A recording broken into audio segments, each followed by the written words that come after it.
Ang mga opinyon at pananaw sa susunod na programa ay sa mga host at mga panauhin lamang. Hindi ito pananaw ng himpilan o ng pamunuan ng network.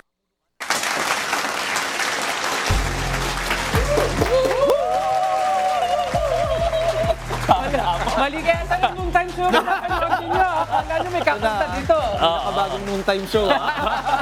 Magandang hapon, Team Pinas! Welcome uli sa programa kung saan bawal ang balat sibuyas sa pagtatalakay at paghihimay sa mga isyu ng bansa. Ako po si Cleve Arguelles. Salamat sa muling pagtutok sa isa't kalahating oras. Ano ba yan? Kalahating oras sa vibe check at pagdi-deep vibe sa mga kontrobersiyang usap-usapan ngayon sa bawat sulok ng mundo. Ako po si Dino De Leon. Akala ko babasahin mo pa yung pangalan. Kaya paikutin ang Roleta at ang yung Transistor Radio dahil mapakikinggan nyo kami sa DZMM Radio Patrol sa Istrenta at FMR Regional Stations. Medyo memorize na natin to. Available din tayo sa PTR Digital TV, sa PRTV Prime Media Channel at Signal Channel 31. Gayon din sa DZMM Radio Patrol sa Istrenta at Facebook Live Stream at PRTV Prime Media Live Stream. Ako po, si Carlo Flores, ang lahat yan dito lang sa With Due Respect! Puksan dito! Parang kinabahan ako bigla. Richard Haydaria, Itong fighting corruption, it's systemic corruption. So dapat yung Carlo Flores, Parang mas marami pag nag-resign kaysa sa Cleve Arguelles, Seryoso, sincero, at yung buong kapangyarihan. Sabrina Gacan, Hep, excuse me lang, no? Ay, wow! Dino De Leon. Sa totoo lang, sa real talk lang tayo. No, real talk lang Mawalang tayo. galang na po. Umpisa na nag-usapang With Due Respect. Nakailupit na tayo sa noon time show. Kaya natin. Kabilang sa pag-uusapan natin ngayon ang impeachment complaint laban kay Vice President Sara Duterte. Nakatakdang ituloy ang pagdinig sa Miyerkules. Sa inyong palagay, dapat ba bang talakayin ng impeachment habang patuloy ang tensyon sa Middle East? Oo nga naman, no? Tingnan nga natin, importante pa rin ba yan? Hihimayin din natin ang patuloy na pagtaas ng produktong petrolyo. Inaprubahan na ng Senado at Kamara ang panukalang emergency powers kay Pangulong Marcos. Pero may mga nasusulog pa rin na pag-amyenda sa oil deregulation law. Tatalakayin din natin ang desisyon na nakakapagtaka na binaba ng COMELEC hinggil sa issue ng campaign contribution ni Senador Rodante Marcoleta. Naniniwala ba kayong walang basehan para umusad ang election offense laban sa senador? Kaya naman, mawalang galang lang po at simulan na natin ang Vibe Check! Dagdagan niyo yung mga vibe niyo dyan. Ano pang vibe gusto natin? Survey results. Pulso ng bayan. Simplihan natin sa Vibe Check. Pasukin na natin ang unang issue. Simulan natin ang talakayan sa kinakaharap na impeachment complaint ni Vice President Sara Duterte. Idineklarang sufficient in grounds ang dalawang reklamo at nakatakdang ituloy ang pagdinig sa Miyerkules, March 25. Alam ko, merong hindi alam ko ano yung sufficient in grounds no? Pero tama ka, Cleve, di ba tinangkapan nga nito, yung sinasabi natin sa Party List Representative Henry Marcoleta na questionin ang proseso ng House Justice Committee. Pero agad itong hinarang ni Committee Chairperson Jervil Ruistro na at inabisuhan si Marcoleta na basahin ang rules on impeachment. Kailangan kasi nagbabasa bago pumunta sa hearing, di ba, Carlo? Oo nga. Ang tanong ng bayan, dapat pa bang ituloy ang pagdinig sa impeachment complaint sa gitna ng nagpapatuloy na giyera sa Middle East? Importante pa ba ito? Dapat bang ipagpaliban muna ang pagdinig, lalo't na nasa Lenten break naman ang Kongreso? Ayun. Dapat ba? Dapat ba pause muna tayo dahil nga merong paghihirap na kinakaharap yung ating mga kababayan, actually all over the world, no? Kahit yung mga OFWs natin dyan sa gitnang silangan, 'di ba? Dito pagtaas ng presyo ng mga bagay, no, sa kanila naman talagang may physical harm dahil din may palitan pa ng mga missiles, no, drones, no, diyan sa Middle East, 'di ba? So, dapat ba sa panahong ganito na may sigalot, may tensyon sa Middle East, dapat bang ipagpaliban nga yung impeachment complaint kay VP Sara? Wag na muna, mag-break na muna ba yung Kongreso? Ang sinasabi kasi nila, di ba, ang mahal ng presyo, yan pa ba uunahin ninyo? Politika lang iiyan, di ba? Hindi ba para sa atin, ako paeg ako na wag muna pag-usapan kung wag na rin muna siya Vice President. Di ba? Kaso, every single time na nauupo ka, kailangan may pananagutan ka. At in fact, para sa aking palagay lamang bilang isang mamamayan, mas importante pa na may pananagutan in the midst of a crisis. Pag na tayo po ay nasa crisis, kailangan lalo mas may pananagutan ng ating mga leaders sa bayan, di ba? And ang pinag-uusapan po kasi natin dito is accountability, pananagutan. Public office is a public trust. And just because there is a crisis doesn't mean na tumitigil na yung public office is a public trust. Napaka-importante ng mga anong issue ng pananagutan, especially when it comes to the kind of country that we're building. Ako, tingin ko dyan, Carlo. hindi lang naman eksklusibo, hindi lang naman kasing isa ang krisis na kinakaharap ng ating bansa. Naniniwala ko, kung usapin ng pananagutan, nakawan, at pagtatangkang pagpatay, ito ay nakakalimtulad sa isang moral crisis.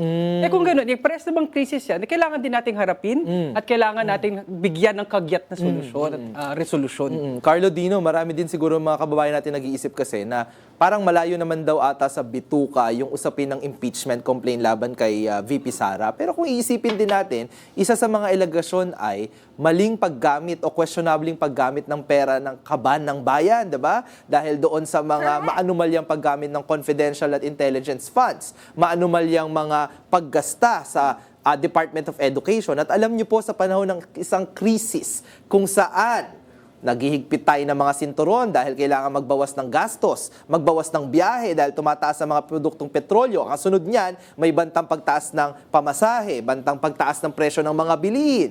Hindi po ba dapat ang bawat piso, bawat sentimo ng kabanang bayan ay pag-usapan natin kung nagamit ng tama o hindi. Kaya para sa akin, sa ganitong panahon, sa ganitong kinakaharap natin na kailangan nating magtipid, bantayan ng paggasta sa pera ng ating sa pera natin, di ba? Yung mga household expenses natin. Pera din ng gobyerno, mas lalong dapat i-ensure natin na walang opisyal na nakakatakas na hindi gumagamit ng tama dun sa pera ng bayan. Pinaghirapan natin yan kasi ibig sabihin yung ilang milyon-milyon na yan, 150 million, maaari po yung naging subsidiya para doon sa mga tricycle driver, jeepney drivers, at iba pa na sobra ngayon na nahihirapan dahil sa pagtaas ng presyo ng mga produktong petrolyo. Yan po ang ibig sabihin ng pananagutan dahil ang bawat piso na inilalagay po natin sa isang programa o sa ganitong pagkakataon ay hindi nga nailagay sa isang tamang programa, meron pong kaakibat yan na ibang mga programa na hindi natin napondohan. Kagaya halimbawa, nitong mga ayuda para sa mga kumakaharap sa pagtaas ng presyo ng mga produktong petrolyo. Tsaka bakit ba palaging yung taong bayan na lang yung maghihigpit ng sinturon? Pag may krisis, tayo naman na magsasakripisyo, tayo naman na magbe-bear ng brunt ng lahat ng mga kahirapan ng buhay, ang pagtaas ng presyo. Tapos, ang expected sa atin, sakripisyo.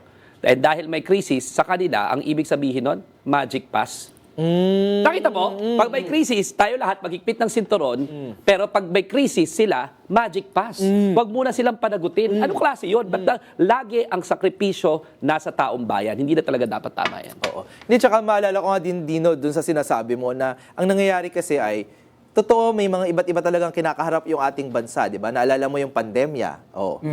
So, ang nangyari, dahil syempre, panahon yun ng pangangailangan, talagang ang tingin natin, magtulungan muna tayo, magkapit-bisig muna tayo, magbayanihan muna tayo, tsaka na natin singilin yung mga nakinabang ng panahon na yan. Pero parang nagkalimutan na. Kasi merong kumita na pinag-face shield tayo, merong pharmacy scandal nung panahon na yan ng pandemya. Parang nauulit-ulit na kapag panahon ng krisis, panahon ng problema, isasantabi natin yung pananagutan, isasantabi natin yung question ng maanumalyang paggastos ng pera ng bayan, tapos di kalaunan, magkakalimutan. Makakatakas, di ba? Magiging siklo Pero tinan mo kung anong klaseng moral hazard ang papayagan natin o president o example lang na papayagan natin kung sakasakaling yung usapin ng pananagutan hindi natin pag-uusapan pagdating na may krisis. Alam nyo kung ano yun? Tanong nyo kung ano. Ano yun? Tanong nyo. Ang hina naman. Ayoko magtanong. Nung last episode, binungungaan mo ko. Ayaw mo nang ma-set up. Ayoko na. Sige na, pagbigyan natin. Ano yun, Atty. Dino? Hindi, gusto ko si Clem. Ano yun? Ano yan? Ayan, Atty. ayan. Dino? Imagine mo na lang. Ito mga taong ito, na mga loko-loko, mga niloloko ang taong bayan, ninanakawan tayo, ha? Sila ang mga nasa poder ng kapangyarihan. Ibig sabihin, kung sasabihin natin, may krisis wag muna natin, isang tabi muna natin yung pananagutan.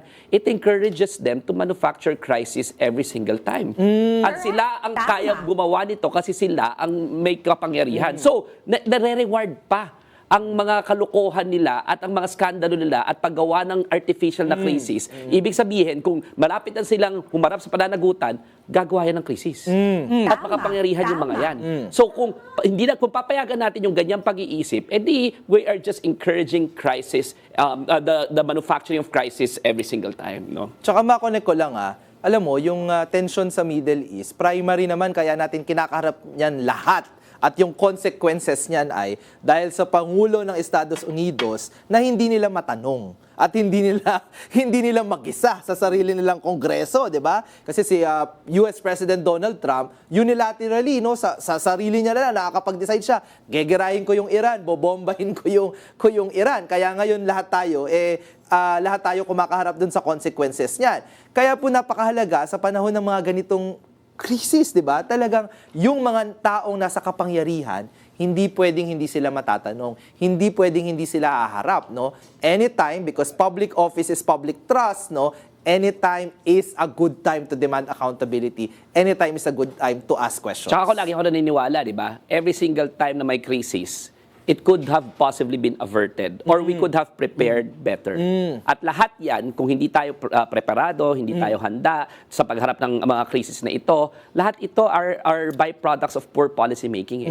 At bakit meron tayo mga poor policies para harapin ang mga krisis? Bakit ba ang hirap ng buhay sa Pilipinas? Hindi ba dahil hindi okay ang governance? Hindi ba dahil hindi okay ang mga polisiya? At ang dahilan niyan is hindi napapanagot yung mga palpak na public official. So, yung Tama. pananagutan, alam mo yon, kadikit yan Kadikit yan ng good governance. Kung gusto natin na mas magandang bansa, kung gusto natin na mas magandang sagot sa krisis, kailangan may pananagutan sa lahat ng oras, not only when it is convenient to these politicians.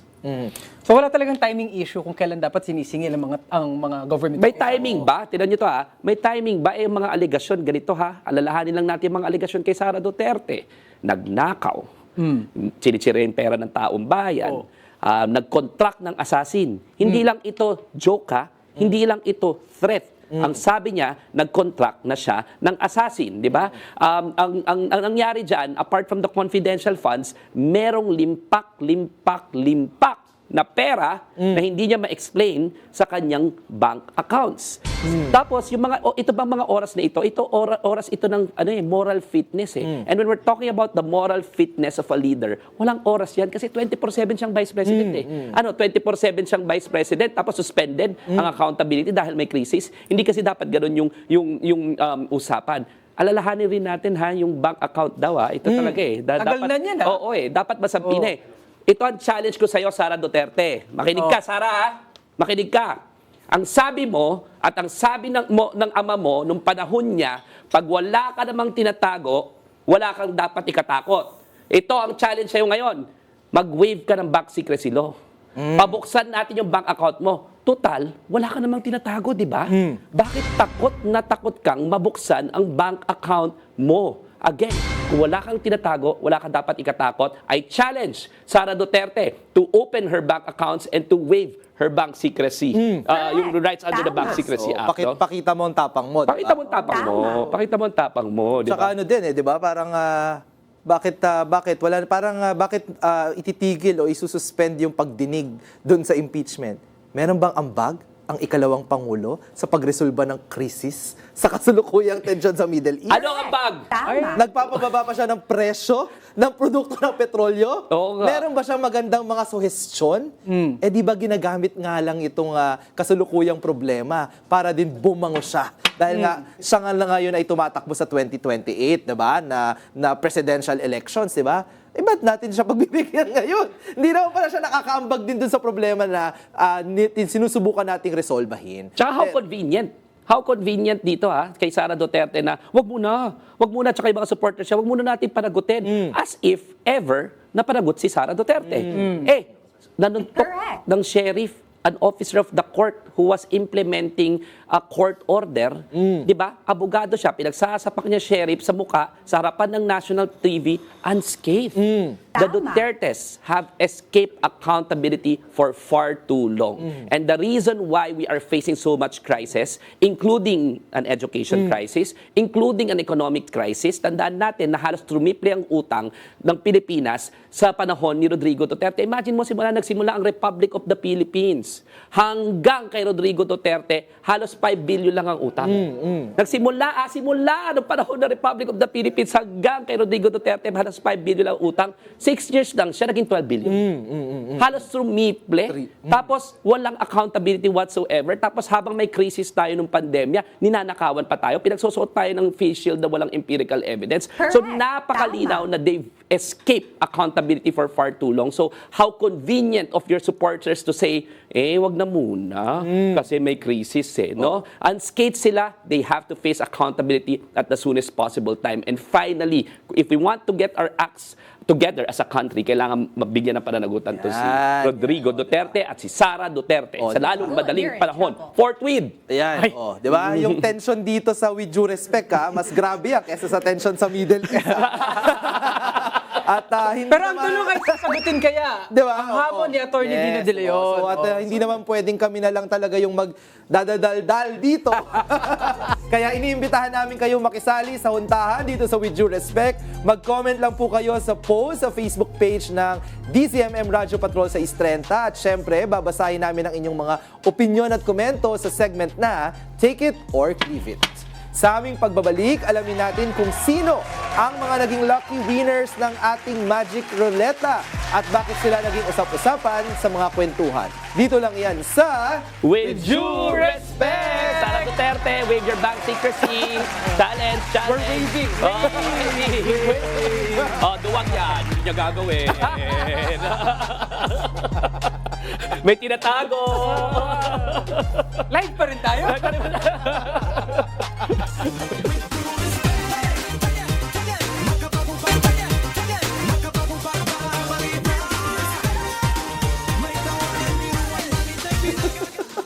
Parang warm up na warm up.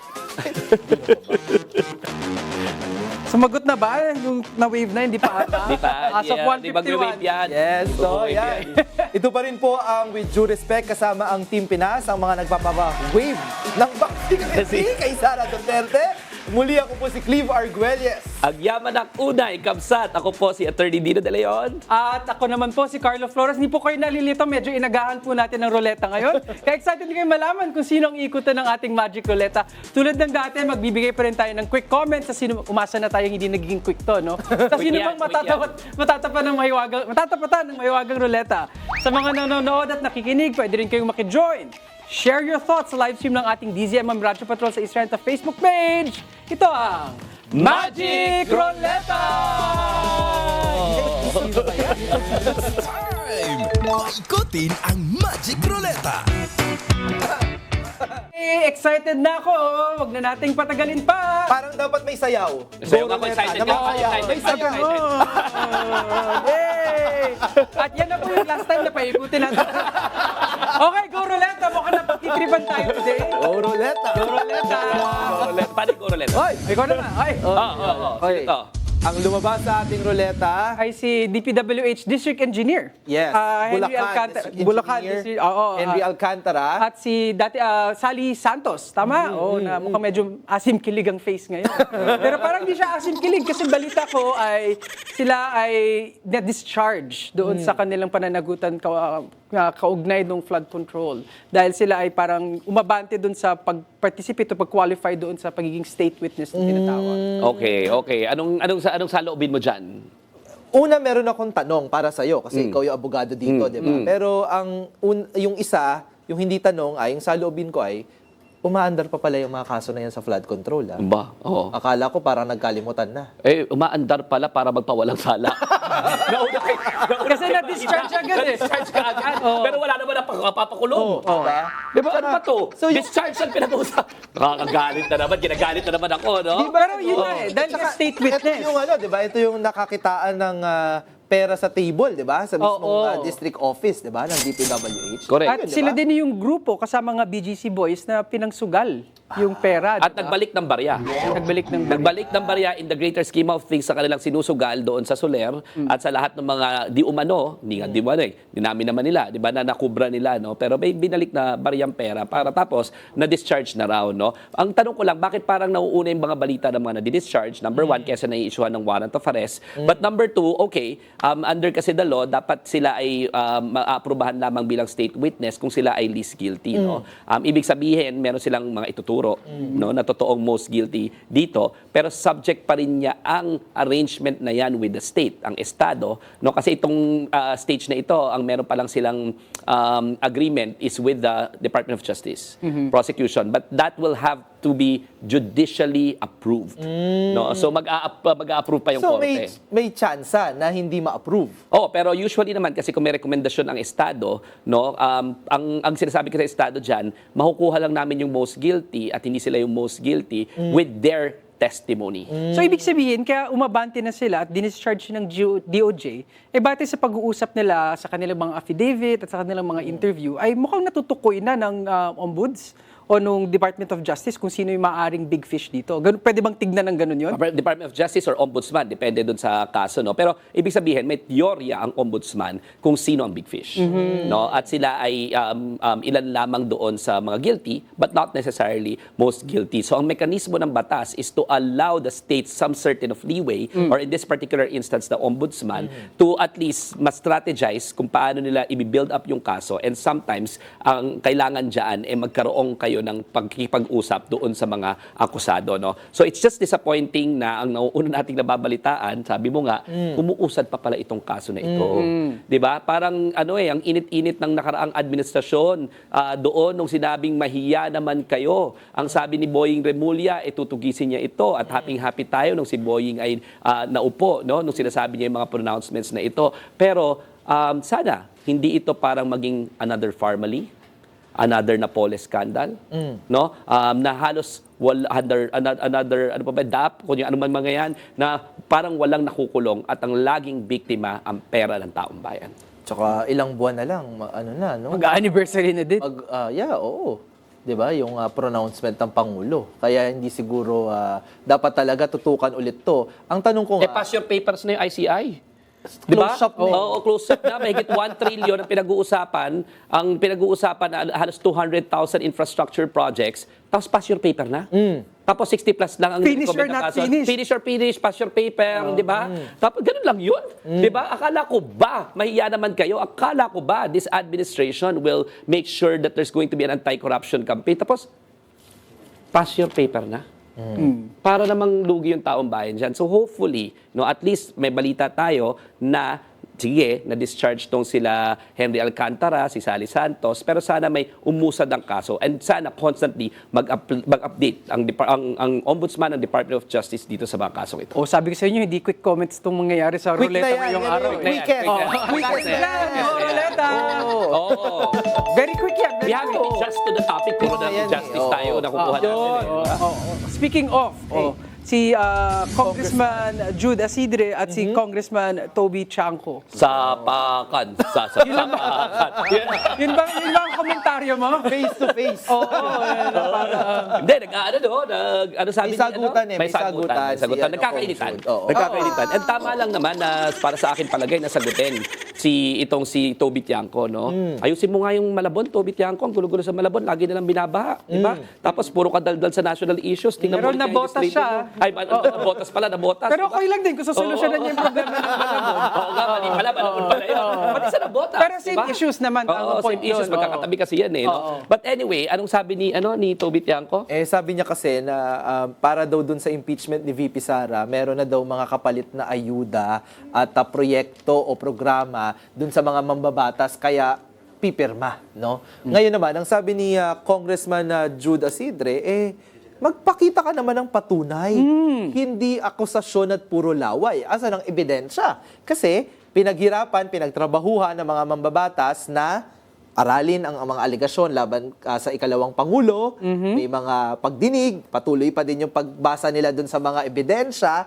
At sabi pa nga ni Kong Jude, parang absent ka naman parang hindi kita nakita ever na umattend ng mga session na yan. Oo nga, oo. Kami dito, inintindi namin yung ebidensya, tapos ngayon kami, bibigyan mo lang kami ng paratang na ganito, wala namang pinapakitang proof, di ba? Ang galing nito si Toby Tiangco Tignan mo to Pagka hindi nila nilabas yung mga ayuda para sa taong bayan at mga proyekto, magagalit ang mga congressman.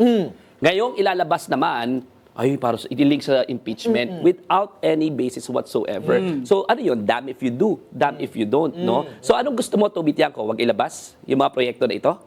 Yung ba yung gusto mo? Sabihin mo na lang, 'di ba? Pero pag hindi na lalabas, galit ka. Pag ilalabas, pupolitikahin mo, 'di ba? How convenient of you.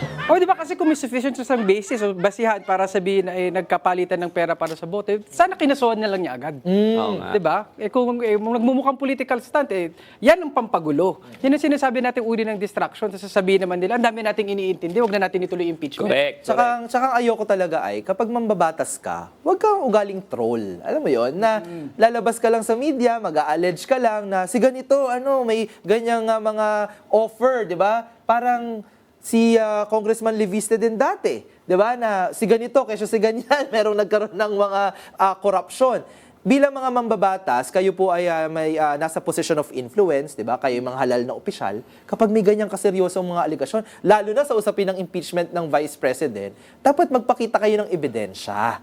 Kasi ang nangyayari niyan madederilyo yung buong proseso na binabantayan ng taong bayan, 'di ba? Nilalason yung proseso. Magkakaroon ngayon ng pagdadalawang isip yung mga kababayan natin na totoo ba to? Talaga bang nasa likod ng impeachment proceeding na to ay mga ayuda ang kapalit? Di po ba? Pero wala naman palang ino-offer na batayan o ebidensya. Yan ay medyo trollish talaga yung ganyang behavior. Hindi Pero pwede sa ano yan mambabatas. hindi bago yan kay Toby Tiangco. Di ba? Ang expertise rin ito si Toby Tiangco at specialization niya bilang congressman is yung magdadaldal at magbibigay ng mga alegasyon. Hoy, tandaan mo Toby Tiangco talo ka. Talo ka noong 2025 elections. Ang rason kung bakit natalo yung administrasyon, ikaw yung campaign manager at pinagtututuro mo kung sino-sino at naninisi ka. Di ba? So, akuhin mo. Kaya ang laki ng impact sa administrasyon na ito, yung political capital administrasyon na ito kasi you've messed up big time as their campaign manager. Yung mga senador, hindi ba? Saka ang naaalala ko kasi di ba laging in the running, laging parang may rumor na kudeta na gusto daw ni Kong Toby na mag-House Speaker. Hindi ba parang audition ata ito sa pagiging Speaker of the House, di ba? Talo din. Consistent. Consistent. Consistent. Diba? Every single time that you are vying for something, talo ka. Saka paano ka lalo magiging House Speaker, inaakusahan mo nga yung mga tao na dapat kinukuha mo ang suporta para iboto kang House Speaker. Parang ang gulo. Ang sabi, he mismanaged daw the funds big time as well. Diba? Noong panahon nung kampanya. No? Siya ang campaign manager Kapag midterm elections, mahirap matalo yung mga kandidato ng administrasyon. Usually, talagang pag titignan niyo yung mga nakaraang midterm elections, Malacanang may advantage kapag panahon ng midterm elections. Pero bukod tangi, di ba? Yan po ay thanks, congratulations, Kong Toby. Your skill level, your management skills, and leadership. No? Okay. Congratulations! At dahil dyan, go Ruleta! Tignan natin. Susunod, sa ruleta natin. Ay, nagbabalik. Baka nainis mo na Nagbabalik. Ano bang nangyari? Ano bang bago kay... Hindi, meron daw may sakit daw sa kasalukuyan. Anong sakit? Oo. Parang may allergy. Saan? Sa pananagutan? Allergic sa mga tanong Ayaw natatanong, di ba? Ayaw. Bakit ba allergic si Sara Duterte na matanong? Every single time na magtatanong ang taong bayan sa kanya, magtatantrums, hindi mag-a-appear, no? At saka hindi sasagutin lahat ng mga tanong, i-divert lang. Yung answer niya. Nakita niyo yung answer niya? Ano masasabi mo dun sa kanyang reply? Kasi di ba, inantay natin yung reply niya dun sa house Ano yun ang response ad cautelam? Ad cautelam. Para ako, Ganun sa unang ko nakita. Okay. Ano yun? Walang sinagot. Walang sinagot. Bumabalik na naman sa mga technical, no? Pero walang sinagot na kahit ng allegation. Ang sabi niya, wala daw, nililito yung publiko eh. Nililito yung publiko eh. Kasi hindi nyo alam kung ano yun eh. Sa law school namin pinag-aaralan yung walang ultimate fact. So kung hindi, papag-google ka muna dyan, ano ba yung ultimate fact? Kahit kayo mga abogado, ano nga pala yung pinagsasabi dito? Ultimate fact only means what has to be proven. So if there is an allegation, yun yung ultimate fact. So for example, ano bang allegation dito? Nang kontrata ka na assassin, yun ang ultimate fact. Ang susunod doon, evidentiary fact. No? Ibig sabihin, ano yung mga prueba?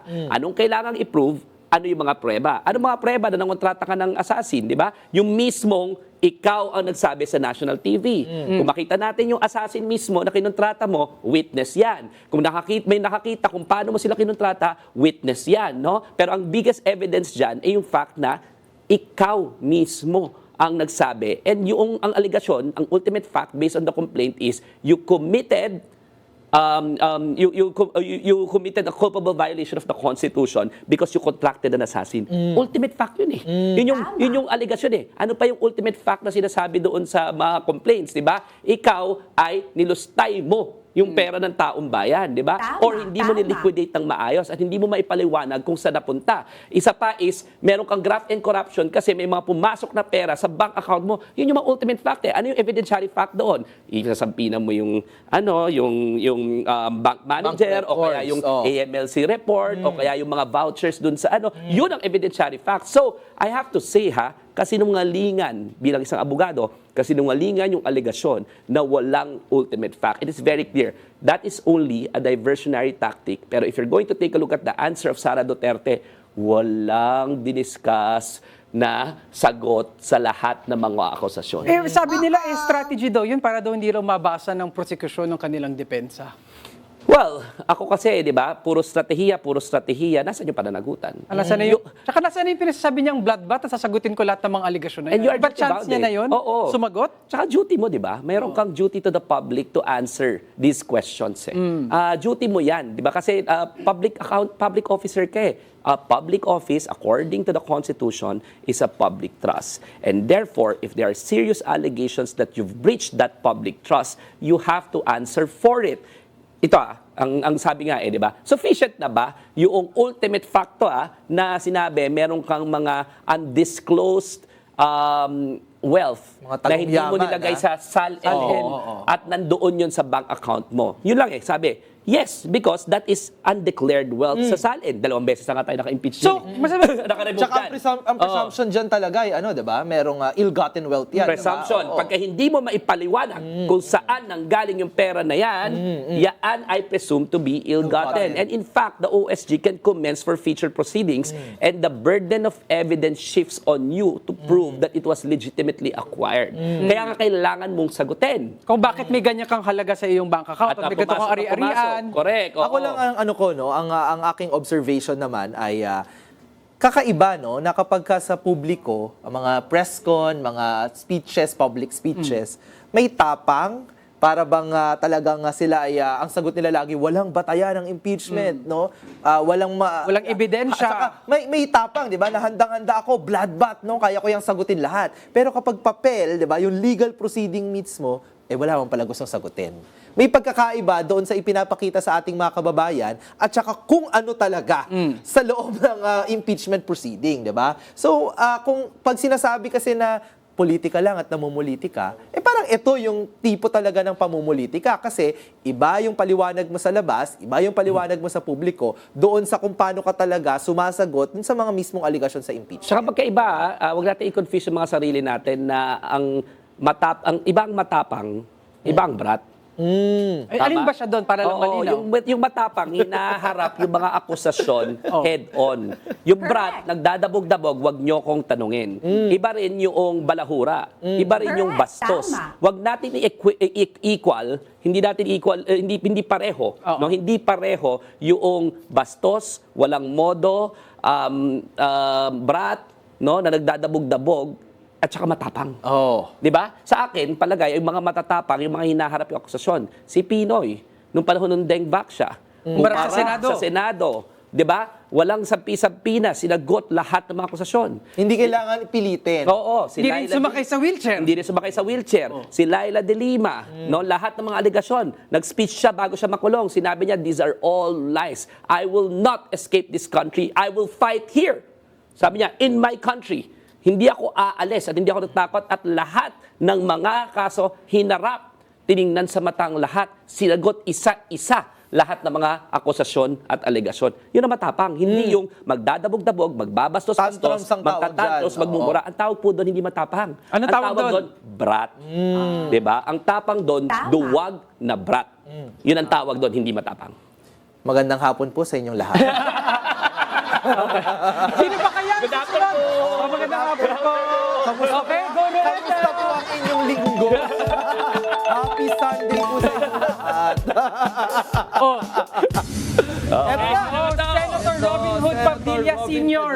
O bakit Kasi nga siya nasa ruleta? Kasi may na-introduce si Robin Hood Padilla Jr. na anak ni Senator Robin Padilla. Kasi di ba, nasa news siya recently dahil siya lang ay bumoto ng no doon sa naturalization ni Elizabeth Means. No, dahil allegedly hindi siya nakasipot sa araw ng eleksyon. Tapos parang pinoposturan ni Senator Robin Padilla, siya ang standard at pamantayan na pagiging patriotic at pinaka-maka-Pilipino sa buong lahi ng Pilipinas at kasaysayan ng mga Pilipino. Siguro, agree naman ako dyan. Pagka ang trato natin sa Pilipinas ay probinsya ng China, siguro siya ang pinaka-nationalistic. No? Pero kitang-kitang senador ito no? Kitang-kita na na pumapasok sa Senado nang walang alam di ba? So, ang nagtataka lang ako, ano yung moral ascendancy niya to say, yun naglalaro ito para sa Gilas Pilipinas, di ba? I-representa ang Pilipinas. Binibigyang karangalan ng bansa. And lumalaban, nire-representa ang Pilipinas in the international scene, no? Normal yung mga ganyang naturalization process in sports or if you are representing a particular country in whatever form, 'di ba? Binibigyan ng naturalization yan. Sabi ko nga, ang comment niya raw kasi, bakit hindi ka doon sa bansa mo? 'Di ba? Una, racist 'yon. Pangalawa, hindi mo nakakalimutan yung konsepto ng global citizen, 'di ba? Correct. Lahat naman tayo, 'di ba? Lahat tayo as global citizens, pwede rin naman tayo maging citizen ng ibang bansa. Case in point, 'di ba? Even yung mayor ng New York is actually naturalized. And no one can say na just because he is naturalized, he is less of a New Yorker. Diba? In the same manner, maraming mga Pilipino at maraming mga foreigners na nagmamalasakit sa Pilipinas na baka mas Pilipino pa kaysa doon sa natural born. Gusto niya yatang naturalize yung parang Alice Guo style yung galing China na ginawang naturalized na. Baka yun yung gusto niya klaseng naturalization. Kasi naman, di ba, si Elizabeth Means bilang atleta, nagbibigay karangalan sa ating bansa, di ba? Ayaw niya yan. Kasi dapat pogo. Dapat diba? pogo. Na iba ang ibinibigay sa bansa. So yes, ang standard po ng pagka-Pilipino, si Robin Padilla, pag probinsya tayo ng China. Okay? Tsaka mo naman nakakaya naman sa mga, alam mo naman mga Pilipino kung saan-saan na lumaki sa, dahil sa OFWs, ganyan. Hindi lang ba na parang ang pagiging Pilipino ay hindi lang nakasukat na ikaw ay nasa Pilipinas. There's an idea na global na ang Filipino. Dapat iniyayakap natin ang iba-ibang uri ng mga Pilipino na ikaw ay anak ng ay lumaki sa ibang bansa. Pilipino ka pa din. Sabi nga nung kaibigan natin si Patricia Evangelista, di ba? In her world champion Blonde public and Blue speaking. Eyes. Oo, it's called the Blonde and Blue Eyes. Di ba sabi niya, when I was little, nagsimula siya, I wanted to have to be blonde, blue eyes, and then wake up one Christmas morning with snowflakes outside of my window. Tapos pinag-usapan niya lahat yung mga kontribusyon ng mga Pilipino na umalis. And we have brain drain, we have the Filipino diaspora, and then a lot of the Filipinos most probably want to go abroad too, to take advantage of what they have there. Does that mean that they are less of a Filipino? No. Because what's important, like the hobbits of the Shire, is that you will come back and you will choose this as your home and you will always be of service to this nation. Diba? In fact, when you go out and you get enriched and you use that to make sure na magiging maayos ang Pilipinas, that is nationalism. Okay. Sige. Okay, sino pa kayo? Sino Pilipino kaya ang susunod? Pilipino ba ang susunod sa ruleta natin? Go Ruleta! Tingnan natin ang susunod. Oy! The good one, Senator JV. Senator J.V. Ejercito ang ating lumabas sa ruleta. Siya ang chairperson ng ng Senate Ethics Committee na sabi niya recently, lumalabas sa usapin ng Senate Ethics Committee na baka walang rules na nagsasabing mali yung ginagawa ni Senator Bato de la Rosa na kumukubra ng sahod at gusto pang magstay sa Baguio maski hindi pumapasok.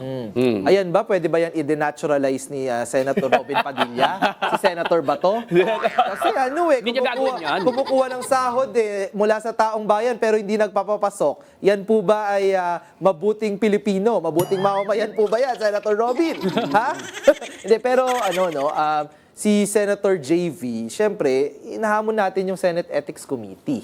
Again, hindi naman ito tungkol lamang doon sa kay Senator Bato na hindi lang nagpapapasok, no. Siya din ay kasama doon sa mga allegedly, no, inaakusahan din na co-perpetrator or mga kasabwat doon sa crimes against humanity.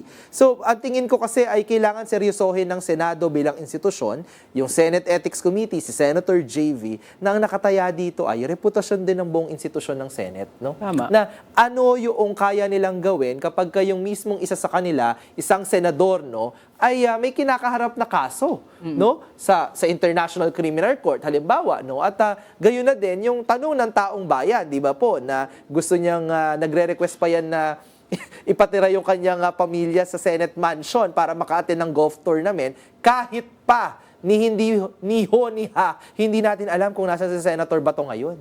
Siguro Wala na yan sa kakapal na bansa, mukha. eh. Ang kakapal na mukha, siguro kasing kapal ng listahan ng mga pinatay sa war on drugs, no? Ganyan kakapal yung mukha nitong si Bato de la Rosa. Sen JV, hindi lang po si Bato de la Rosa, ha? Meron po kaming sulat sa inyo about dito sa mga aksyon ni Rodante Marcoleta sa pag-perjury niya na ba may kinasos kami sa ombudsman, yung doon sa donations niya na nag-a-accept naman pala siya ng donations, so congressman siya ng milyon salapi. Graph po yan. Meron rin po kaming follow-up doon sa statement siya sa Kalayaan Group of Islands. Meron po kaming sulat sa inyo.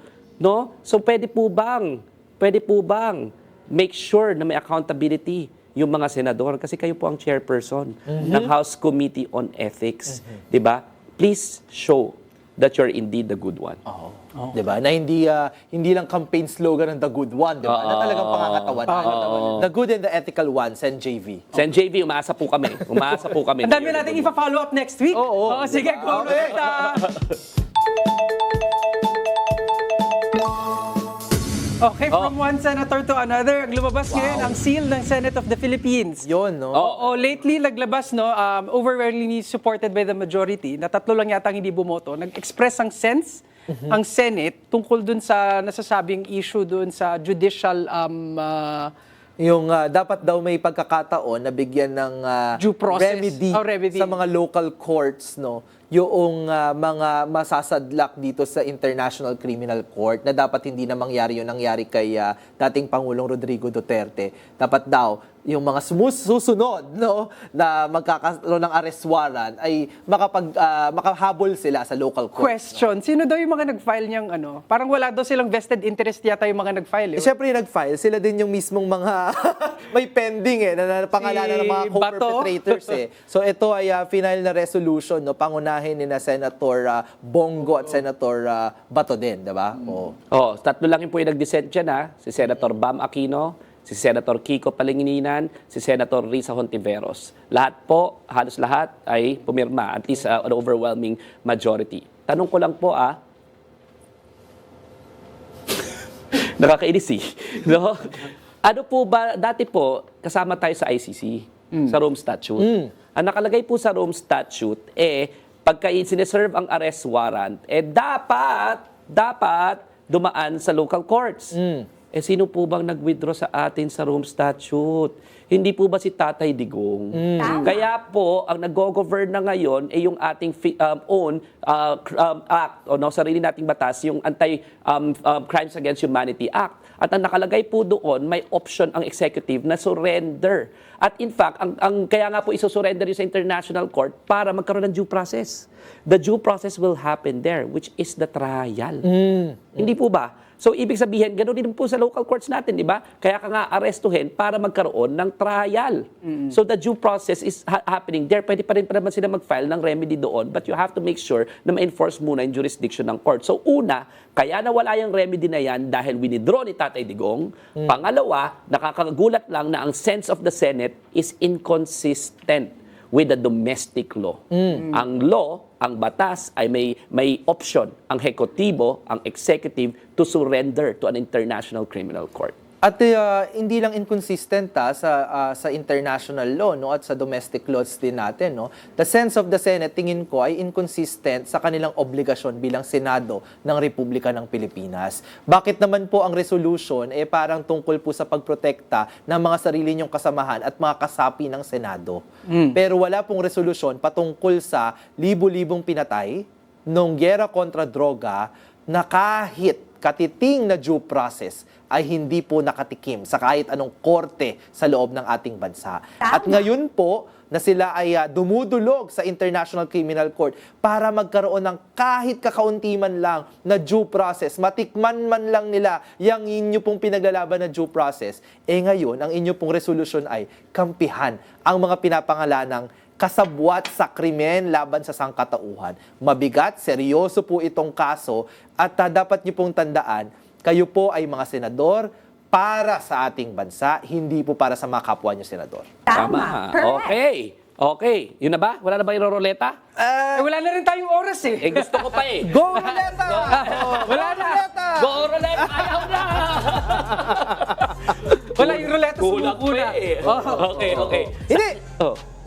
May tatanong ako sa iyo eh. Oh, ano? Diba? Oh. Kung ikaw senador ka, Oh. maganda ba yung resolution na ganon? Ha? Saan yan?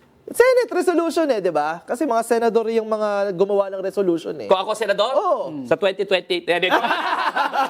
Sa ating pagbabalik. Biglang tinapos.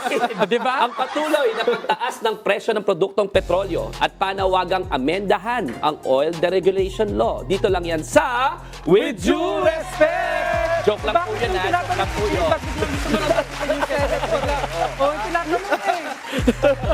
The sense of Senator Dino de Leon. Mahirap to, mahirap.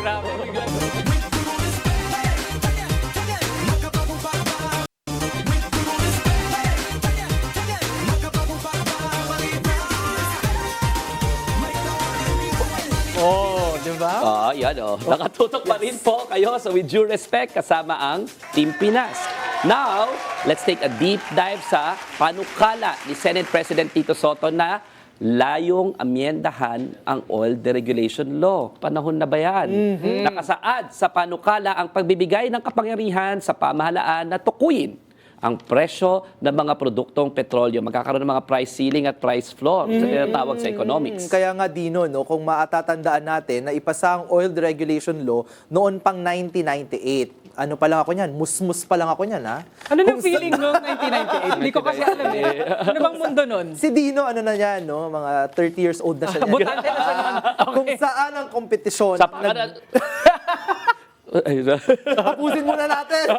Kung saan ang yung oil Kung saan deregulation talaga po, naipasa noong 1998 kung saan ang kompetisyon ang magdidikta ng presyo at walang subsidiya na natatanggap mula sa gobyerno. Pero sa panahon nga ngayong napakataas ng presyo ng langis, naglalakad na lang po si Atty. Dino de Leon, panahon na ba para maamyendahan ang batas at mabawasan ang pasanin ng publiko? Tama ka, Cleve. Naglalakad na lang ngayon si Atty. Dino. Pero ang kanina pa kayo Dapat nga bang repasuhin ng oil deregulation law o sapat na ang panukalang emergency powers na inaprubahan ng Senado at Kamara para payagan si Pangulong Bongbong Marcos na suspendihin o bawasan muna ang excise tax sa produktong petrolyo? Sa ngayon kasi, 10 pesos ang excise tax sa kada litro ng gasolina, habang 6 pesos o 6 na piso sa diesel at 3 piso kada kerosene. Lahat ng yan tatalakayin natin dito kasama si... May kasama tayo! Nagbabalik si Professor Richard Herdarian dito lang sa Deep Dive! O nasaan kaya si... Uy! Oy! Nasaan ka ngayon? Ready ka na ba? Deep Dive! Deep Dive! Dubai? Uy. Richard, pwede mo bang sabihin kung nasaan ka ngayon? Kita nyo, parang Dubai ako ngayon. Dubai. Oo, nag-i-intercept ka ba ng mga Parang construction missiles site na dyan, Richard? Hindi, actually, nakasara halos kalahati ng... Hoy, mag-ingat ka, wag mong videoan, Parang baka construction makulong. site, yeah. So, baka makulong ako. But anyway, We miss you. change topic We tayo. miss you muna. We miss you muna. Oo, pauwi na ako. Miss you to ka muna. Okay. Miss you to. Miss you to ka muna. Yes, miss you guys too. Nainggit ako sa sa t-shirt ni Ni Carlo? Team Pinas shirt pala natin. Oh, pag uwi mo, bigyan kita. Napagawa na kita Oo. actually. Oh. Parang pumayat ka. Parang Thank you! Pinapayat. Si Carlo, Thank you. ikaw. Ay, Parang pinahirapan kayo. Sige na nga, si ano na rin, si Attorney Dino. Thank you! So ano naman masasabi mo sa oil deregulation. oil deregulation law? Alam mo, matagal ng issue ito eh. Nung panahon na nagtatrabaho pa lang ako sa Kongreso, more than 10 years ago, pinag-usapan natin yan. Few years ago, actually, nakausap natin isang undersecretary ng Department of Energy. I also got to interview rin yung energy secretary natin last year, no?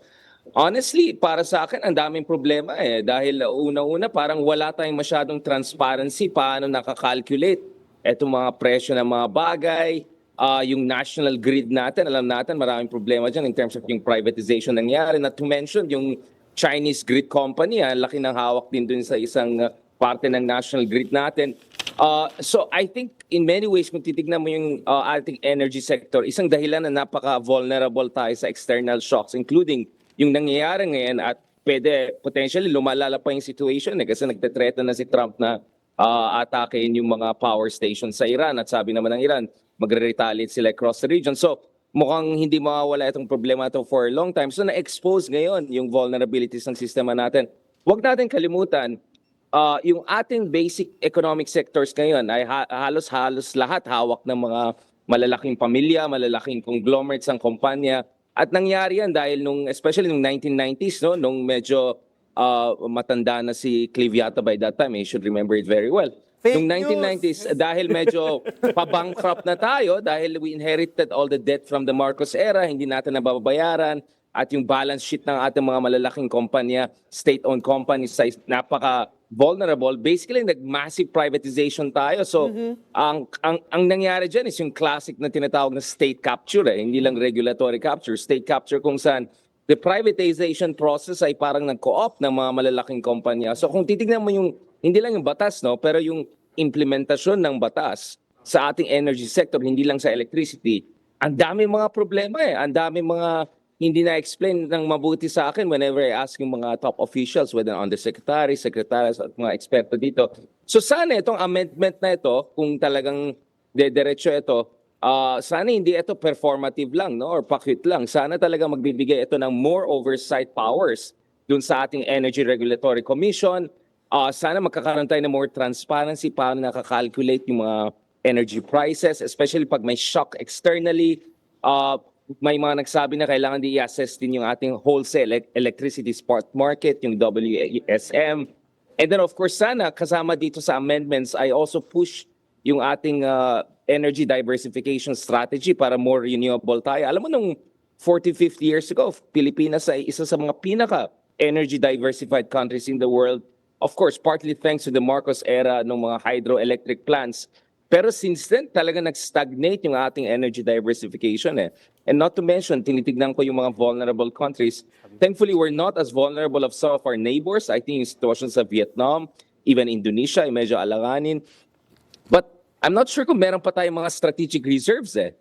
Katulad ng mga ibang bansa na kung saan kung may mga oil shocks or may energy shocks abroad, magre-release sila ng strategic stocks nila para mabalanse nila yung kanilang presyo. And lastly, dagdagan ko rin yan nakita ko rin the other day, may mga kasama tayo sa Philippine Embassy sa China na may nagpo-post dyan na actually, hindi ko rin alam yan umaasa tayo sa refinery company sa China for much of yung mga in-import natin kasi wala tayong refinery capacity. Isa lang yata meron tayo sa sa Batangas if I'm not mistaken. So we have very limited refinery capacity. We're dependent on China na karibal natin sa West Philippine Sea.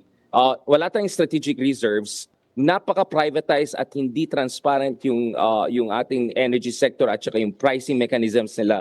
So it's a mess. It's a total mess. At etong crisis ngayon, in-expose talaga na kailangan natin ng radical na hindi lang pagmamahal pero radical na reforma sa issue na ito. Oo nga, no. Richard, kasi 'di ba, kagaya ng sinabi mo, itong panahon, sinusuri kasi natin na yung legacy ba ng privatization, yung legacy ba ng completely na deregulated na oil industry, yan ba ay kaya nating panindigan given sa pagkaganitong panahon ng krisis, may kumakaharap tayo ng mga problema, kagaya na lang sinasabi mo dun sa strategic reserves. Sa ibang mga bansa kasi, yung role o yung papel na ginagampanan ng mga state-owned na oil company. Kagaya dati, di ba, may state-owned oil company tayo. Diyan ang nag-iimbak ng mga strategic reserves, di ba? Para sa panahon ng mga krisis, panahon ng may mga world supply shocks, no, gagamitin ng supply ng state-owned oil company, di ba, ng government owned oil company para mas stabilize, no, yung supply sa loob ng bansa, di ba? Pero ngayon kasi wala tayong masyadong say dyan, kasi wala na, completely privatized, wala nang kahit anong state-owned oil company. Not to mention na kagaya nung yung hinistoricize, kasi ikaw medyo talagang no, ilang taon ka na nagbabantay sa politika sa bansa dahil mga 20 years gap Taon ba lang, tayo? hindi naman Mga dekada. 20 years gap tayo. So talagang mas malalim yung karanasan mo talaga dito. ngayon, Kung susuriin, 'di ba, yung kasaysayan ng privatization, ang pangako kasi sa atin, mas makakabuti dahil mas bababa ang presyo, mas gaganda ang serbisyo, mas makikinabang ang taong bayan. Dahil din sa kompetisyon, di Oo, ba? dahil sa kompetisyon. Pero sa oil industry pa lang, hindi naman masyado nagbago yung mga market Sila-sila players pa din. dyan, di ba? Yeah, yun nga, yung cross-ownership, isa pang malaking problema yan, di ba? Pinapatanggal yan. Wala naman problema sa competition kung totoo yung competition, di ba? Wala naman problema sa privatization kung talaga ito yung proseso ng privatization, napunta yung mga kumpanya sa mga pinaka-competitive. Pero alam naman natin sa mga bansang katulad natin sa Pilipinas, kung saan ilan lang mga conglomerates, questionable yung process ng privatization. Actually, sometimes privatization made the situation even worse, no? At para sa akin, isang bagay na siguro dapat titignan natin is yung ginawa ng mga Hapon, no? So yung mga Hapon, few years ago, pumasa sila ng isang batas, parang National Economic Security Law. So basically, under National Economic Security Law, yung energy security ay parang tinetrato nila parang halos defense strategy, Right. no? National Defense Strategy. Kasi para sa akin, nung nalaman ko, umaasa pala tayo sa China for refineries. And alam natin ngayon, ang China, nag-impose na sila ng jet fuel exports, restrictions. Kasi grabe, ang mahal lahat ng bagay eh. So imagine how that could be weaponized. Weaponized interdependence. Dito lang nakikita natin na weaponized ng Iran yung dependence ng mundo, no, dun sa Strait of Hormuz. So andito tayo sa isang mundo kung saan everything is unpredictable, everything can be weaponized. So kung wala kang sariling kakayan, kung wala kang strategic reserves, actually national security din natin apektado dito. Aside from consumer rights issues at saka economic development issues, syempre apektado rin yung economic growth natin kung parang stagflationary ang mangyari dyan. Tataas yung mga presyo pero yung growth rate bababa dahil hindi kaya ng mga kumpanya to cope with higher prices. So ako, para sa akin, the approach here should be national economic security. At pag national economic security ang framework mo, magkakaroon ka ng mas maraming sense of urgency and also much more comprehensive approach kung saan pwede mo titignan itong issue ng EPIRA in the broader context ng paano natin protektahan yung interest ng ating bayan, especially as geopolitical uncertainty actually unfortunately worsens as we head into the 21st century. Bumabalik bumabalik na ngayon parang yung mga conversation on industrial policy din, di ba? World Bank, kakalabas lang, who would have thought na World Bank isa sa mga biggest advocates ng privatization, di ba? Kaya nga tayo may oil Gaya-gaya lang deregulation, sila sa di ba? akin, Clive. Ay, biglang humabol na. Pinasikat lang namin last year. Biglang humahabol, di ba? At naglabas ng conversation on industrial policy. I think more and more, nare-realize natin na yung langis ay hindi isang ordinary commodity na maaaring pagkakitaan lamang. Meron siyang implication sa national security, may implication siya sa well-being ng ating mga kababayan. Sa survival. No? Lahat ng presyo tataas kapag gumalaw ang presyo ng langis. Kaya, hindi dapat walang say yung pamahalaan doon sa presyo, supply, make-up ng langis, di ba? At bilang hindi lang siya ordinary commodity. Kagaya ng tubig, kagaya ng kuryente, dapat talaga may pamamaraan kung saan yung interest ng taong bayan, public interest, national security interest, no, ay kasama. Hindi lang yung private sector interest na syempre sa panahon na ito, pwedeng nangunguna pa din yung tubo at pagkakakitaan pa din yung krisis, di ba? So ito talaga yung punot dulo na bumabalik sa conversation na pag-usapan ulit yung oil Ang deregulation. kuryente may regulation, ERC, bago ka magtaas, kailangan i-hearing yan. LTFRB. Oo, i-apply. Kahit Kahit pamasahe ng mga jeepney Oo, drivers kailangan- eh. Oo. Ang maintindihan. hearing, Oo. katakot-takot na proseso. Itong halos mahaba. araw-araw natin ginagamit at dependent lahat ng mga costs, 'di ba? Lalo na sa transportation. Bakit walang hearing bago magtaas, no? And sabi ko nga, 'di ba? There are instances where market fail. 'Di ba? Market fails. And especially in instances of a crisis like this one. So, dahil yung market, 'di ba, nagfe-fail 'yan, anong ibig sabihin niya, 'di ba? Dapat 'di ba may regulasyon. In an instance na nag-market, yung market ay hindi naging effective, 'di ba? Yung merkado ay hindi effective, anong kailangan gawin? Kailangan may regulasyon. Anong take out namin sa iyo huling-huli? Richard. Don't let the crisis go to waste in a sense na sana itong crisis na ito ay wake-up call talaga. Yung mga katulad namin, sabi nga ni Clive, yung mga medyo matanda na matagal na namin sinasabi yan, ayusin yung Umuwi ka ating basic dito para infrastructure. magkaharap-harap tayo Ayusin dyan. na yung ating industrial policy, manufacturing, refinery capacity. So itong crisis na ito talaga multiple levels.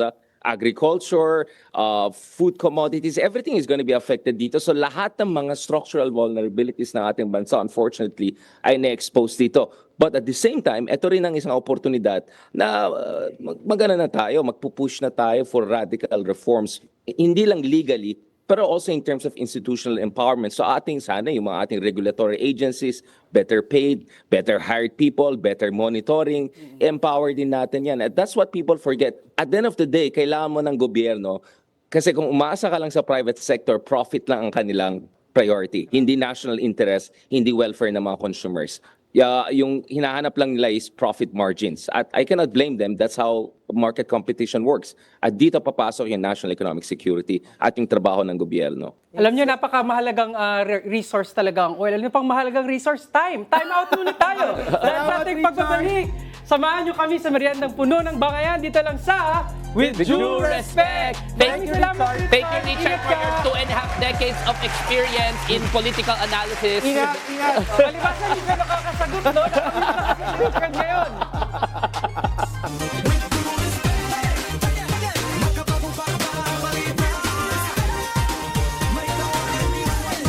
Doon, sarap po. Nagme-merienda po ba kayo dyan sa inyong mga bahay? Grabe kasi napakainit na usapan natin ito. Wala pa rin, hindi pa rin nagsa-check kung i-wave niya. Wala pa rin nag-wave as of 2:40. Welcome back. Welcome pa rin po dito sa With Due Respect kasama ang Team Pinas. Now, dahil nagugutom na po kami samahan niyo po kami magmumukbang Merienda tayo. time! With Merienda a twist. time! Dito magbibigay tayo ng mga short comments sa unang personalidad na maaalala natin sa itatampok na pagkain. Kaya naman, alamin na ang ating napakasarap na menu for the day. Dito lang yan sa Mukbangayan! Nom. Nagsasalo na ako. Matamis, maasim, mabait. Ang mga isyu ng bansa, titikman dito sa Mukbangayan. Huli! Wala! Grabe, direct! Okay. Pakita naman natin ang ating menu for the day. May Nasa bowl ko ngayon ay Okay. sikat na Batangas dish. Batangas dish. Oo, yan? tinatawag na lomi. Paborito yan ang kapatid ko. Hindi kasi tayo food vlogger kaya hindi ko alam kung paano natin yan. Ikaw naman, Atty. Dino. Wala ano May mga healthy kakain mo variant dyan? tayo. Ay, syempre ako yung healthy. Oh, sige. Di ba? Halata sa pangangatawan. Kung sino kumakain ng healthy. Ano ba Pinya. ito? Grabe ka. Pinya. Oh. Patikim, di ba? Pag kumakain tayo ng lomi at pinya, ano ang iyong naaalala? Nakabalik tayo doon. Saan ba Batangas galing? lomi. Batangas lomi dito. Tsaka pinya.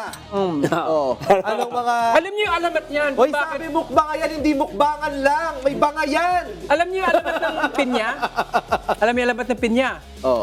Si Pinya, may hinahanap sa bahay, tinatanong niya yung nanay niya. Oh. Nasa na daw. Okay. Tapos biglang dahil niya ginagamit yung kanyang mata, naging siya ang prutas na puro mata.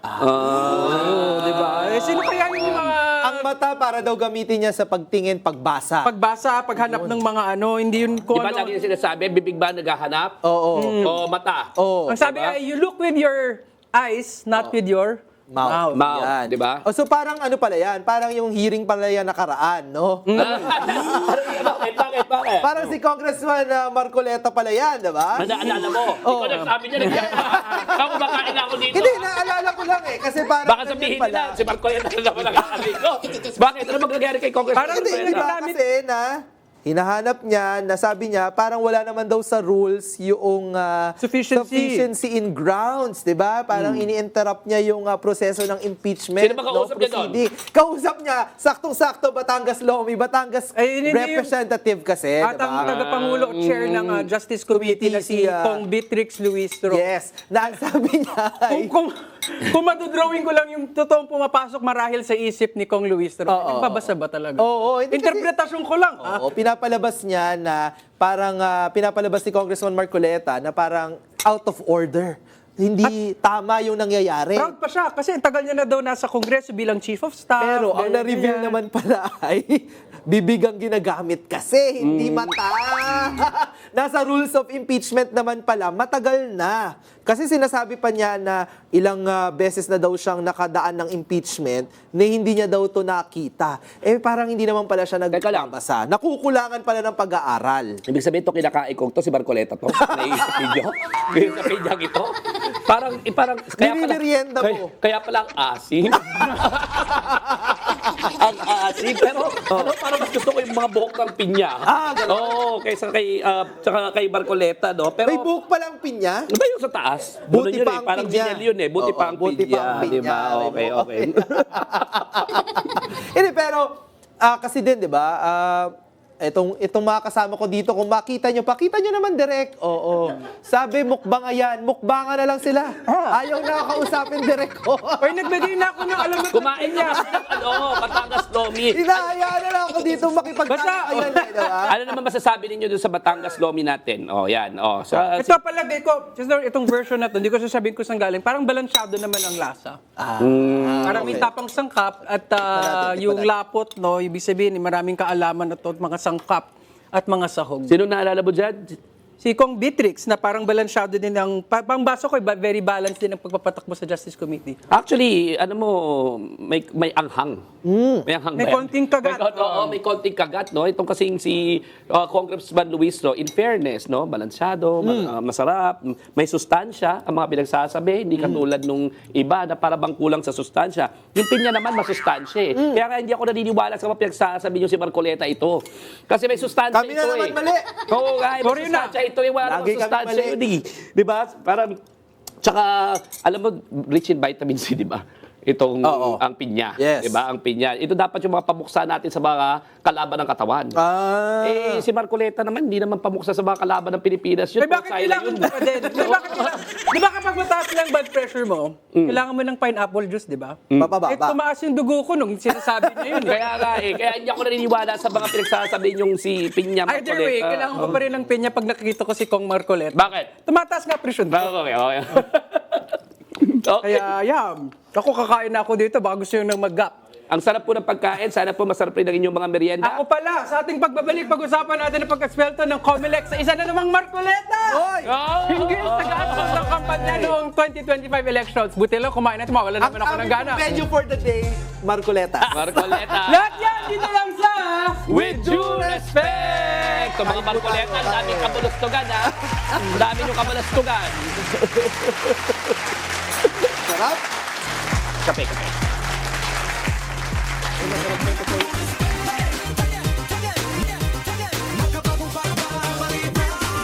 Uy! Uy, ay magsasalita ka, matagal na kain ako.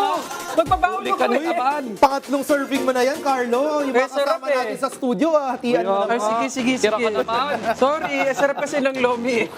Welcome back sa With Due Respect kasama ang Team Pinas dito sa segment na BS Politics, also known as Bawal ang Balat Gutom lang Sibuyas. yan. Pag-usapan natin ang naging desisyon ng COMELEC sa election offense laban kay Senator Rodante Marcoleta. inuutos ng NBank na itigil ang investigasyon dahil kulang ang ebidensya sila sinasabing irregularidad sa isinumiteng Statement of Contributions and Expenditures o SOSE ng senador. Sa kabila nito, ang pag-amin ni Marcoleta na hindi niya isinama sa kanyang SOSE ang kontribusyon ng ilang kaibigan dahil sa hiling nilang manatiling anonymous. Ayun, di ba? Kailangan ko magpinya. Nakaka-high blood tong COMELEC decision na to, ha? Pero nakasaad din dyan kasi, Dino, sa desisyon ang rekomendasyong sampahan ng election offense ang mga campaign donors, kabilang sina dating Congressman Mike Defensor, Joseph Espiritu at Aristotel Viray, dahil sa kabiguang magsumite ng report sa kontribusyon sa loob ng 30 days matapos ang halalan.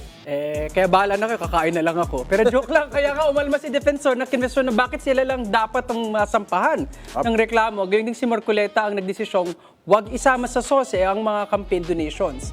Di ba parang inabsuelto rin ng COMELEC si Senator Francis Escudero sa pagtanggap ng donasyon mula sa isang contractor para sa kampanya noong 2022 elections. Kaya naman ang tanong ng bayan, tama nga ang naging desisyon ng COMELEC sa sasagutin natin yan dito lang sa Balat Sibuyas! Bawal ang pikon! Huwag kang BS! Balat Sibuyas! Gusto mo ba naman ng mag-pineapple? Oo. Ako nagtataka lang ako na parang klaro naman sa taong bayan na parang may irregularity. Yung mga taong may kapangyarihan na may maraming pera na nagbigay ng milong-milong pera sa isang incumbent o nakaupang congressman na alam naman natin ay tatakbo, natago dun sa mere technicality na hindi pa campaign period. Di ba? Pero parang klaro naman na nagbigay ng pera, ibig sabihin may impluwensya, no? May maaaring makitang impluwensya dun sa taong maaaring maging senador. Sa akin nakakapagtaka lang bilang isang pangkaraniwang tao, meron ng conflict of interest, meron ng deklarasyon, but hindi mapanagot. At saka nakalagay, di ba, Statement of Contributions and Expenses. Expenditures. Expenses. Nanggaling kay Marcoleta mismo na ginamit niya ito nung halalan. Di ba? So, campaign expense yan tapos hindi niya sinulat. So, malinaw na malinaw. Malinaw na malinaw na dahil ginamit niya sa halalan. Malinaw kasi yung facts dito So, nakakapagtaka lang kung bakit ganyan yung sinapit, no? It's as if we're rewarding those people who play with the system. It's as if we're letting those people get away with lying under oath and concealing. Concealing the influences that actually govern their politics, no? And hindi yan yung intensyon ng batas. So nakakalungkot. Pero gusto ko lang sabihin ito yung motu proprio investigation ng COMELEC. Ibig sabihin ba, wala na sila Marcoleta? Wala na siya, nakalampas na siya. Hindi po. Meron po kaming kaso, ha? Tandaan niyo po, meron po kaming kaso na pending pa sa COMELEC. Ibig sabihin, Iba pa yun. Iba pa yun. Ganito rin, no? Pero kailangan aksyon na ng COMELEC yun. So buhay pa po ang kaso. This was the case doon sa motu proprio investigation ng COMELEC, pero it is not our case. Yung Tsaka kaso meron pa namin is still pending and hopefully the COMELEC will accommodate soon. Meron din silang sinabi na rekomenda na sampahan din ng kaso mga donors. So at least yun naman ang isang bahagi nung kanang lumabas na desisyon. Na madami pa akong question dyan, Ayun na diba? nga. Bakit biglang yung campaign donors yung sasampahan ng kaso? Siyempre, ang nire-regulate natin yung mga nagpa-participate dun sa electoral exercise, which is yung kandidato, di ba? So si Senator Marcoleta yun, nasa kanya dapat yung obligasyon at responsibilidad. Pero I will let Attorney Dino discuss that. Okay ba yun na yung campaign donors, sila yung kakasuhan ngayon? Parang nangyari ay pakonsuelo, sila ngayon yung ipapahabol sa atin. Pero bilang isang political scientist din, gusto lang i-comment din na, alam mo, sa iba't ibang mga bansa, binabantayan din natin yung mga election regulation authorities, kagaya ng COMELEC. Dahil alam na natin kung paanong yung pera po, yung perang ginagamit pag eleksyon, yung campaign finance, kapag hindi natin binabantayan ng mainam, yan po yung lumalason dun sa sistema ng eleksyon natin. Yan po yung nagpapanatili na nabibili yung ating mga kandidato ng mga mayayaman, di ba? Na nalalaro nila yung ating mga campaign regulations. Tandaan nyo po, sa atin nga, reporting na lamang yung hinihingi. Sinong nag-donate, anong ginastos mo, para saan mo ginasta. Medyo na nga yan, minimal na mga requirements na nga yan. Hindi na yan masyadong hindi na yan masyado, hindi na tayo nakakakuha ng maraming mga detalye pa talaga, no? Kung paano pinupunduhan yung kanilang mga kampanya. Napakahalaga po, kapag iniisip po ng ating mga kababayan na dapat ang eleksyon ay maging patas, malinis, no? Mapagkakatiwalaan, malaking bahagi po niyan ay yung tungkulin ng Commission on Elections na bantayan po yung paggasta at saan po nanggagaling yung ginagasta ng mga kandidato. Pag yan ay hindi malinis, pag yan ay hindi galing sa tama, yung buong proseso po ng eleksyon at yung ating demokrasya po, yung nalalason at nabababoy. Bago si Attorney Dino, kung gusto lang simplihan lang analogy, yung mga maliliit na negosyante natin, nagpa-file ng mga tax returns. At laging sinasabi sa dulo ng tax report filing na ikaw ang mananagot sa sarili mong mga tama. filing. Oo. Lahat ng obligasyon na sinusunod mo to the best of your knowledge na sumusubaybay sumusunod sa patakaran sa mga batas ng pamahalaan. Pero pag sila hindi, At naalala ko may mga artista minsan na hinahabol dahil sa kanilang mga nakita sa social media, Oo. nakita sa kanilang mga public interview, habulin sila ng BIR, di ba? Na parang hindi to pantay doon sa iyong mga dineclare na income, di ba? Na mga negosyo mo, pinagkakitaan mo. Pero ang senador ng Republika, siya na mismo ang nadulas sa isang public interview, nakatakas pa din. weird. Well, Chief Enforcer dapat ang COMELEC dito, pinawalang sala na nila si Escudero before. Na sinabi may prohibition, di ba, na dapat hindi tumatanggap ang isang senador ng mga donasyon galing doon sa mga merong government contracts. Oo. Tumanggap, nakatakas. Ngayon, umamin na hindi dineclare yung kanyang mga donations, nakatakas. Pinatakas. Oo. So, nakakalungkot yan, no? Pero ito, ang aking lang dito, reflection, itong si Senator Marcoleta, hindi lang talaga to traidor sa bayan at senador no? Itong si Marcoleta, traidor pa sa sarili niyang donors. Ang napahamak pa ngayon yung mga donors niya. Hindi ba? Kaya dapat magdalawang isip na kayo kung mag-donate kayo kay Marcoleta kasi papahamak niya rin kayo someday. Kasi kayo ang makakasuhan, kayo ang ipapahamak at siya makakaalis. Makakatakas. Oo. Pero talaga bang makakatakas yan? Kasi kahit na anong gawin mo, sige, makatakas ka sa election offense, pero tinanggap mo pala nung congressman ka. Uy. Ang milyong, limpak-limpak na salapi. Oh. Ibig sabihin, graph yan. Ay, Di ba? By reason of your office, di ba may prohibition na bawal dineclare kaya tumanggap? na yan sa Nasa income tax SARS niya? kaya? Tsaka bawal tumanggap, 'di ba, ng pera that is manifestly, yung nakalagay sa batas, disproportionate and masyadong malaki, 'di ba, of value. Bawal tumanggap ang kahit sinong government official na mga gifts of significant value. Yung milyong pera kaya tapos hindi ka pa kandidato. Yan ang problema dyan. Wala talagang takas pala kahit pagbali-balik ta rin, no? Di ba? Wala pa dyan yung donor's tax, ha? Oo. Pero Yan. kailangan nila ipakita kung nagbayad sila ng Ang donor's tax. tabayanan nyo yung kaso ni Attorney Dino sa COMELEC at saka may bago pa pala, pwede din palang grafian At Sa tabayanan ombudsman. natin yan. Nag-supplemental na kami dyan Okay. sa ombudsman, meron sa COMELEC, meron sa BIR. ombudsman, meron sa ethics committee, meron sa BIR. Nananawagan po tayo doon sa mga government agency na ito na panagutin ang dapat managot. Alam niyo naman, kung tutulog-tulog po yung ating Commission on Elections, no, tayo-tayo na lang po ang magtatrabaho dito. So, abangan nyo kami sa With Due Respect linggo-linggo para may update sa mga Pa-follow up. kaso. Ang haba isang segment na yun. Kailangan dito ko diba? na-explain, ang dami nagme-message sa akin, pwede po pahingi ng update. Okay. Bagong segment po yan next week, ang kaso ni Attorney Dino.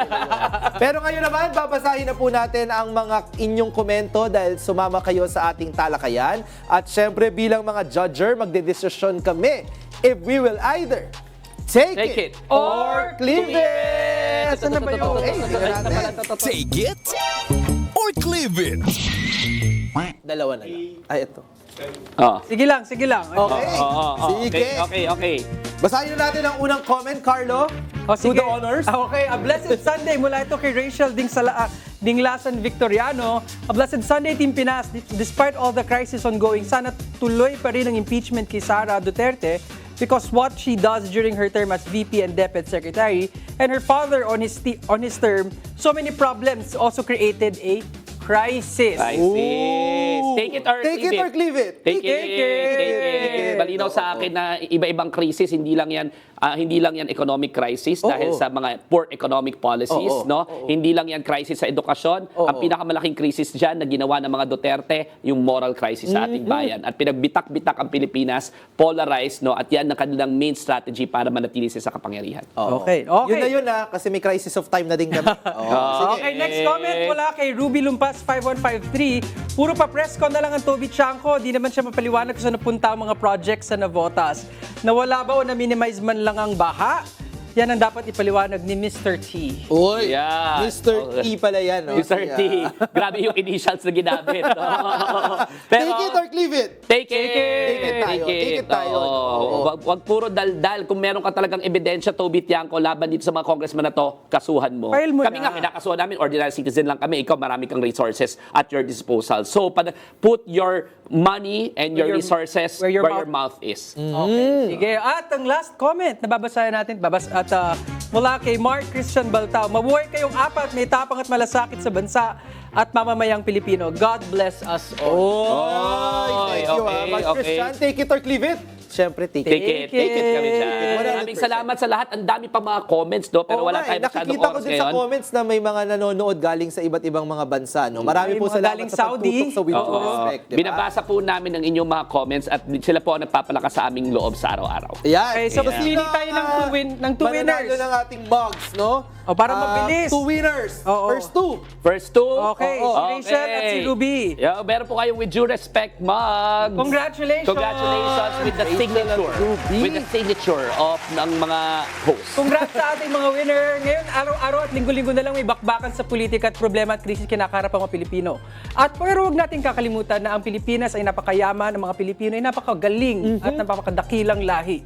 Huwag natin kalimutan, kaya panoorin natin itong video nito para maalala natin tayo isang Team Pinas.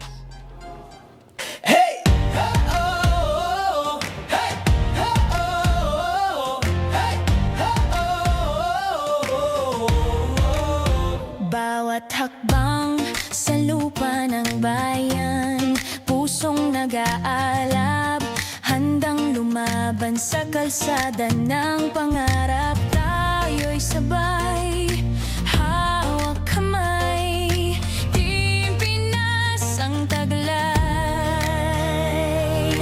Bagong umaga, tayo ang simula, liwanag ng pag-asa, Team Pinas ang dala, isigaw sa mundo. Team Pinas, Team Pinas, tayo.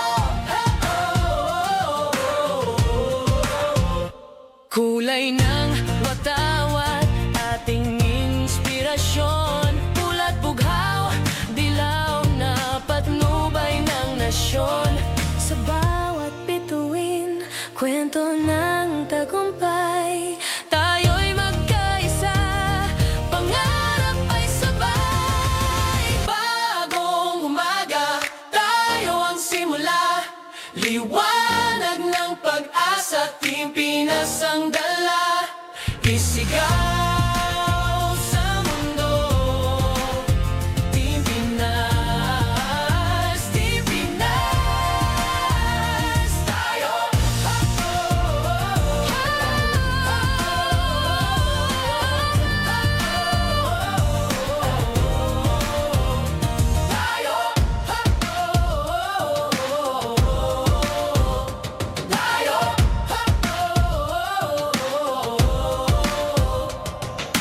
Bagong umaga, tayo ang simula, liwanag ng pag-asa. Team Pinas ang dala, isigaw sa mundo.